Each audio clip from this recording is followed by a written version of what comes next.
दाटधुकं आणि चंद्रकोरीच्या अस्पष्ट प्रकाशात लपेटलेली ती गूढ रात्र होती. शांत झाडांच्या सावल्या आणि त्यावर फडफडणारी पानं जणू काही गुपित सांगण्याचा प्रयत्न करत होती. अरुणा गावाच्या बाहेर वाड्याजवळ असलेल्या एका झोपडीतील एकमेव दिवा मंद प्रकाश टाकत होता. या झोपडीत राहणारा महादेव साधा शेतकरी होता, पण त्याच्याबद्दल गावात अनेक गूढकथा सांगितल्या जात होत्या. महादेवला लहानपणापासूनच गूढ गोष्टींचं आकर्षण होतं.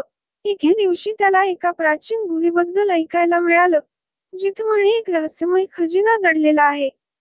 त्या खजिन्याचा मालक मात्र एका अज्ञात शापामुळे त्याचा शोध घेणाऱ्या प्रत्येकाला मृत्यूच्या कवेत घेतो, असं सांगितलं जात असे.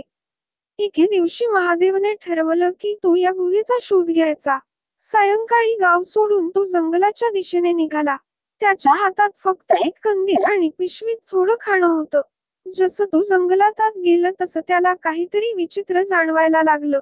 पक्ष्यांचं गुळगुळणं, झाडांच्या फांद्यांची विचित्र हालचाल आणि अचानक थंडावा, हे सगळं काहीतरी अनोळखी संकेत देत होतं.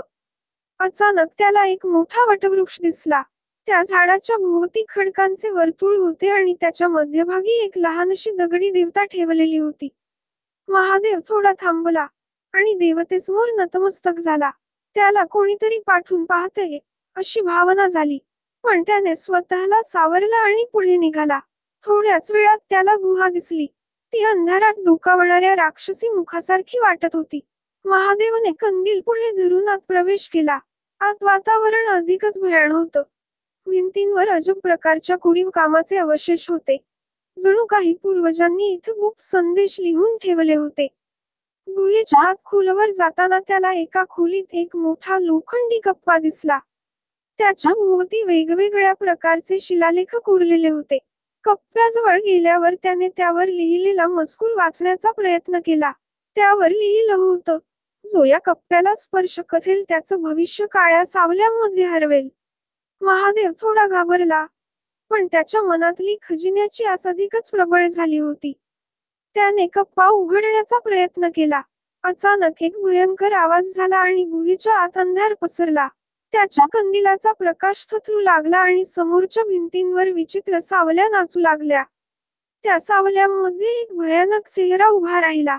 त्याने एका खोल आवाजात विचारलं, कोण आहेस तू आणि माझ्या राज्यात का आलास? महादेव भीतीने गारठला होता. तो काहीही बोलू शकत नव्हता. चेहऱ्याने पुन्हा विचारलं, उत्तर दे, नाही तर तुझं आयुष्य इथंच संपेल. महादेवने धैर्य गोळा केला आणि म्हणाला, मी फक्त खजिन्याच्या शोधात आलो आहे. मला कोणत्याही प्रकारे त्रास द्यायचा नाही.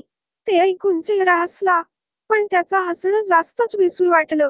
खजिन्यासाठी तुला किंमत चुकवावी लागेल, असं म्हणत तो चेहरा नाहीसा झाला. त्याच क्षणी कप्पा उघडला आणि त्यात सोन्याच्या नाण्यांचा खजिना चमकायला लागला. महादेव भारावून गेला. त्याने नाणी उचलायला सुरुवात केली, पण जसजशी नाणी हातात घेतली तसतशा त्याच्या शरीरात विचित्र हालचाली सुरू झाल्या. त्याला जाणवलं की त्याच्या सावलीत बदल होतोय. तो मागे वळून पाहणार इतक्यात गुहा थथरू लागली. जमिनीखालून आवाज आले आणि महादेव जिथे उभा होता ती जागा कोसळू लागली. त्याने पळण्याचा प्रयत्न केला, पण अंधारात त्याला वाट सापडली नाही. शेवटी एक प्रचंड गर्जना झाली आणि महादेवचं अस्तित्वच नाहीसं झालं. दुसऱ्या दिवशी गावकऱ्यांनी पाहिलं की गुहेजवळच्या वटवृक्षाजवळ महादेवची सावली कायमची कोरलेली आहे, पण त्याचं शरीर कुठेच नव्हतं.